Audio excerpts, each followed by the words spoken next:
if it's your last money, then please do not start a company.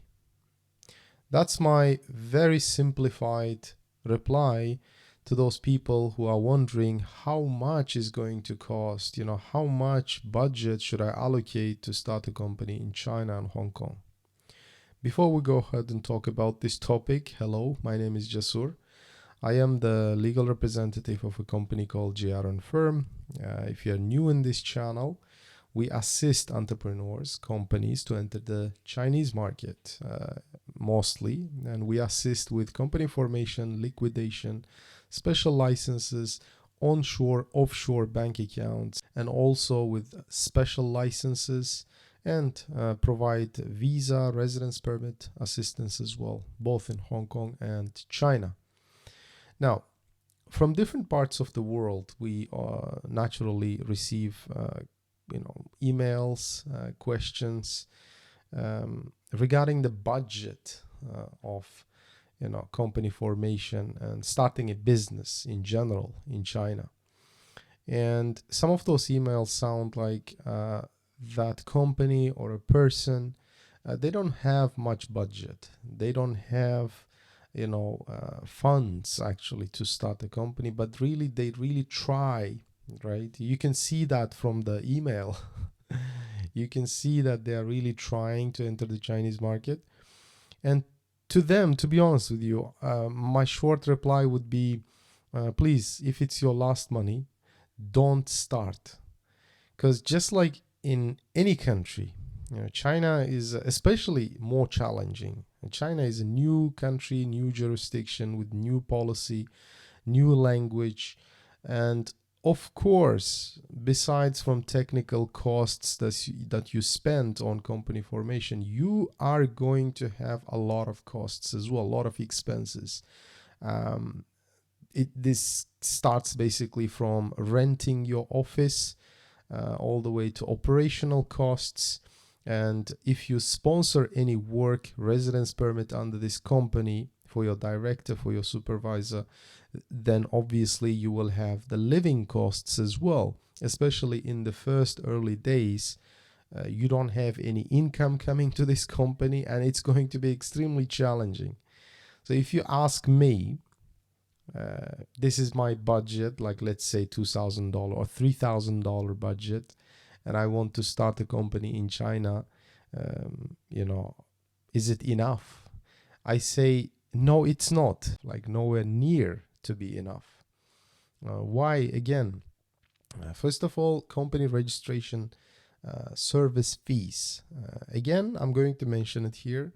It's free if you do it. You go ahead, contact the government, you do it yourself for free, right? Nobody's, arguing about that. If you hire our company or some other agency, they're going to charge you approximately $2,000 or around that, okay, around that range. Then, so if you have $3,000 budget, $2,000 is gone if you hire an agency. With $1,000, you can't do much. So if you ask me, my honest reply, I don't want your money if it's the last money you have.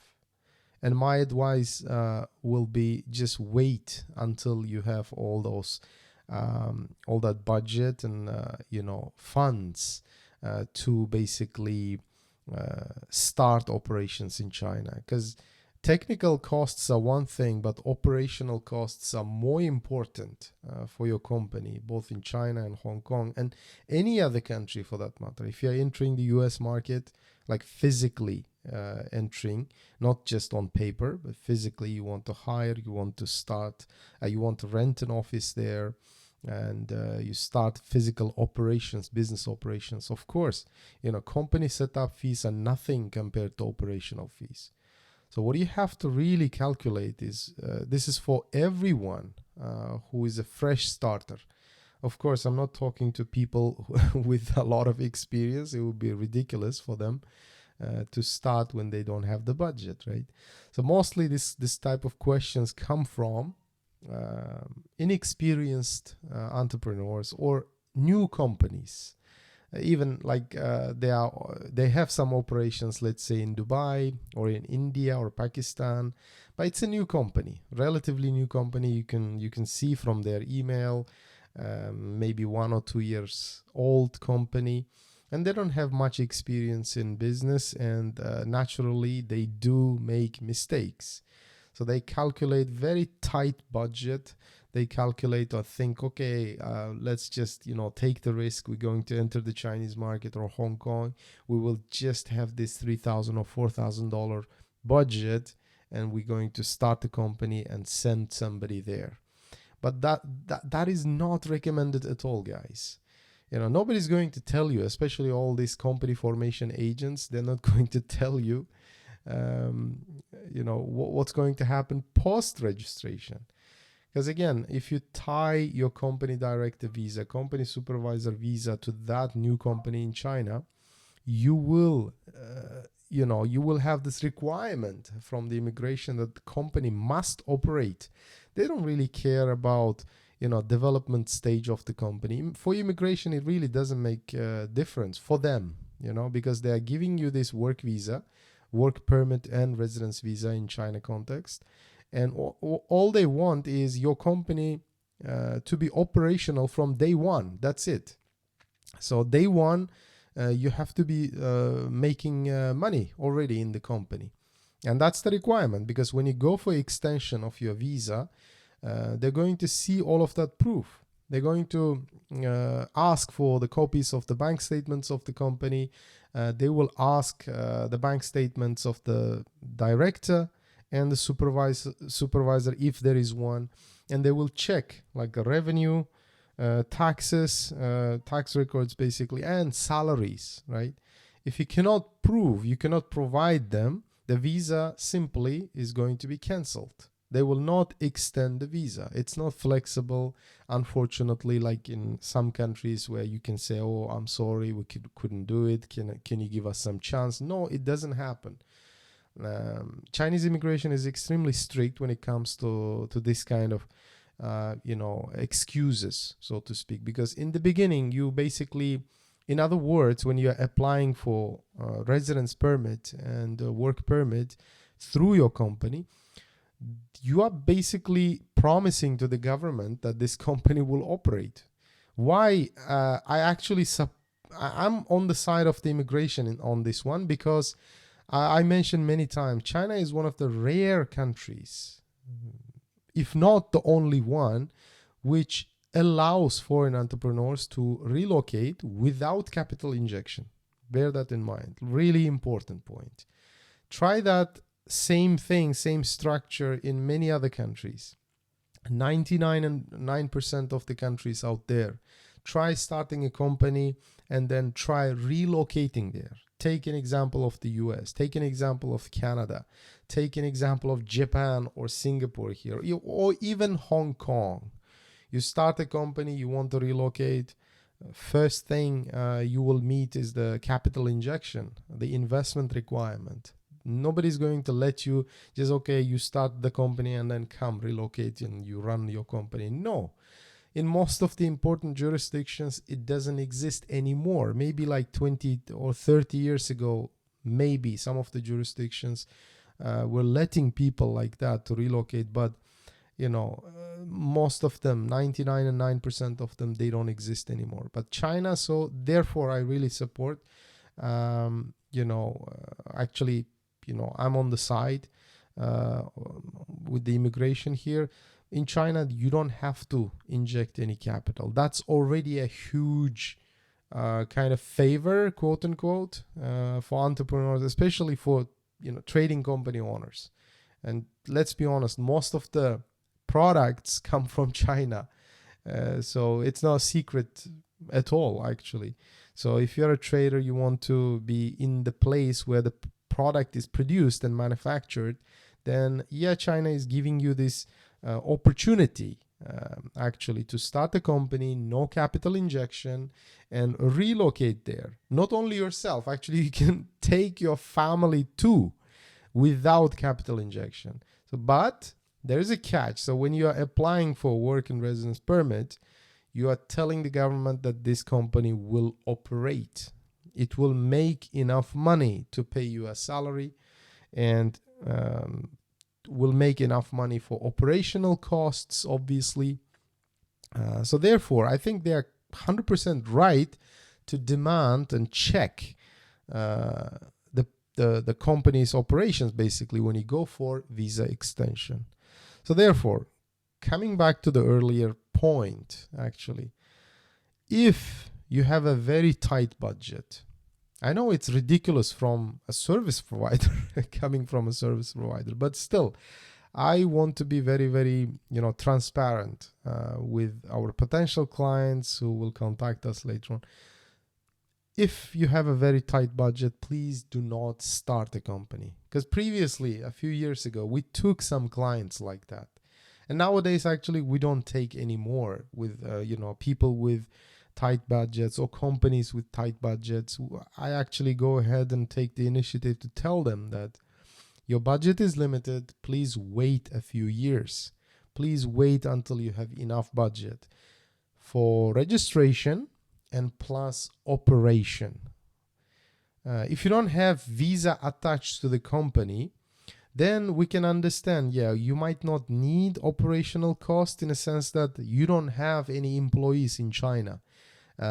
Because we have a certain number of clients who start the company, then they run the company from abroad, from their home country. We have a bunch of clients from the US, Canada, Spain, Germany, Italy, everywhere.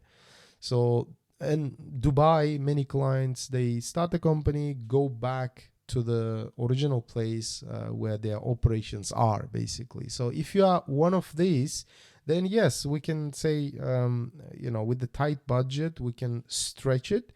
But still, you have to be able to fund the company if necessary. Because, for example, some people want, I want to have this VAT refund.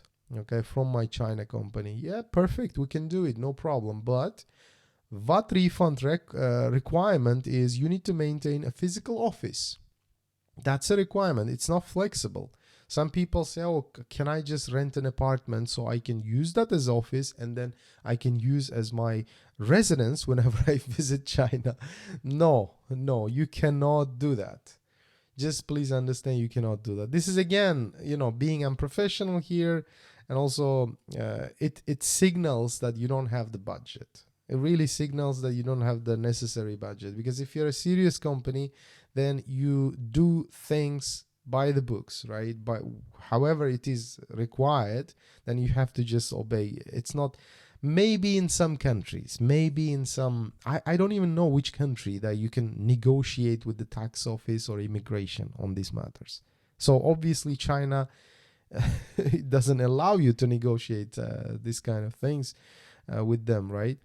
So again, even if you have a tight budget, then still you have to be flexible. You have to be open to fund the company whenever it's necessary. Example is this VAT refund. You have to be ready to rent a physical office because China tax office, they will send some staff to check the company's office. They will even take some pictures. Even bank as well. Sometimes if you have a lot of transactions going on, sometimes bank people do send their kind of employees to check on the company and take a picture.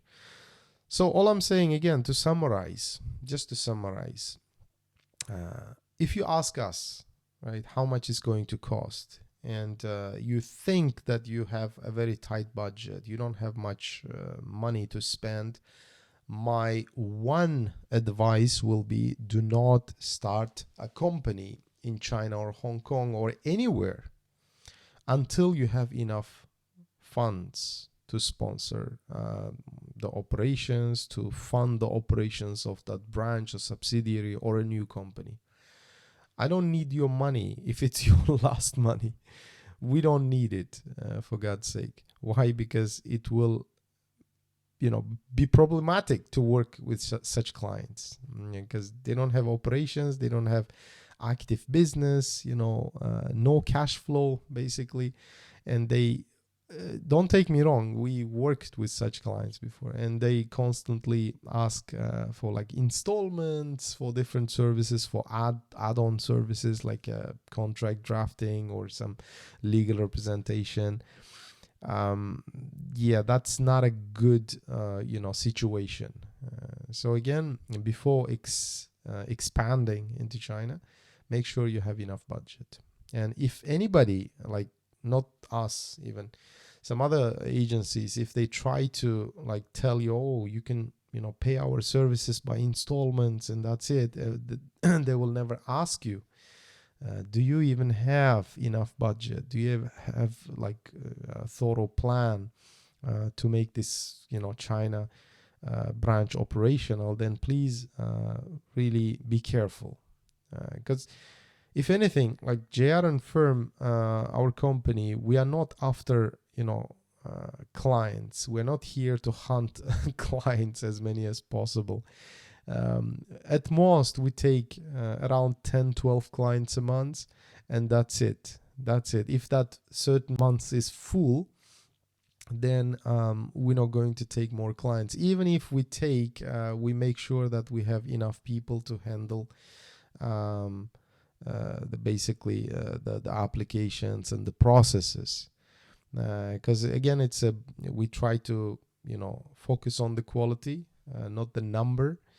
And therefore every client situation is super important that they can afford that.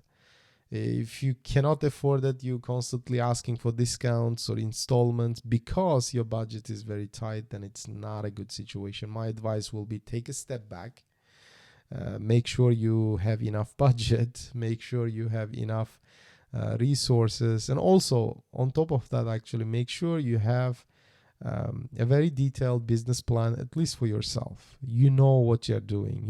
Like step number 1, step number 2, and all the way through. You thought about it, right? You planned it. That's super important as well. If you don't have all of that, then it really doesn't make sense. We have had clients before, again, where they start a company on a tight budget, and then after 6 months, this company is not operational anymore, because they haven't really planned it. They don't have anything in mind. It just started on a guess, and then they really hoped that it would work, but it's just waste of time and resources for them. So how much more can we be transparent here? Sometimes I get questions from different people, again, saying, oh, I need to be extremely careful. There are different agencies out there, who are trying to scam people. Yeah, I mean, I totally understand that, but we don't belong into that category. Why? Simply because I keep repeating, our offices are open. It's kind of your responsibility to arrange a visit, but you don't go ahead and tell the agency that you have to check on them, or you don't trust them. Well, if you start by telling that, the relationship is starting by telling, oh, I don't trust you that much, then we don't even take such clients, just to make it clear. If anything is not sure about our operations, suggestion, visit our Shanghai office, visit me. I am in Hong Kong. But of course, we require booking an appointment, because priorities are important in business. So we prioritize, meetings and calls with people who have booked, right? We don't receive walk-ins. But of course, welcome to check, welcome to verify in person, right?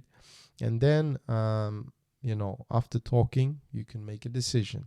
But again, most of the information provided during calls, during appointments, are for free, put on this YouTube channel, and you can visit our website as well.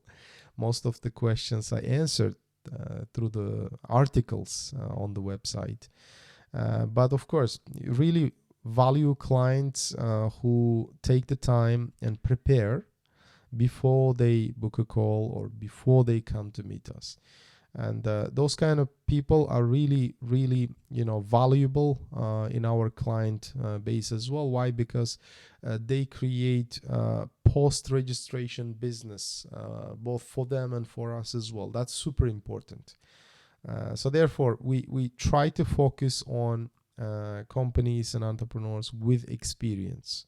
And it's so so pleasing to work with such companies and entrepreneurs. But for fresh starters, I'm very, very, very transparent with them, super honest. Budget is very important, calculated thoroughly. Don't take any irrational risks when it comes to expanding your business into China, because China, especially China and Hong Kong, costs are super high sometimes, operational costs. And, you cannot just take, not calculated risks like that. You have to really, really calculate and thoroughly make a research and then, take a step forward. All right, so many topics again, just like the previous videos. Excuse that, but I hope the video is going to be helpful. Just to summarize, we don't want your money if it's your last money, right? Make sure you have enough budget before you can expand to China. If any questions, leave in the comment section below, send us an email, book a call with me. And this is another point actually why I get, before I close the video, I want to mention that. Why do you charge so much, etc.? Some people tell. Well, just think about it. It's a very logical thing, actually. There are hundreds of people send emails and questions on a daily basis.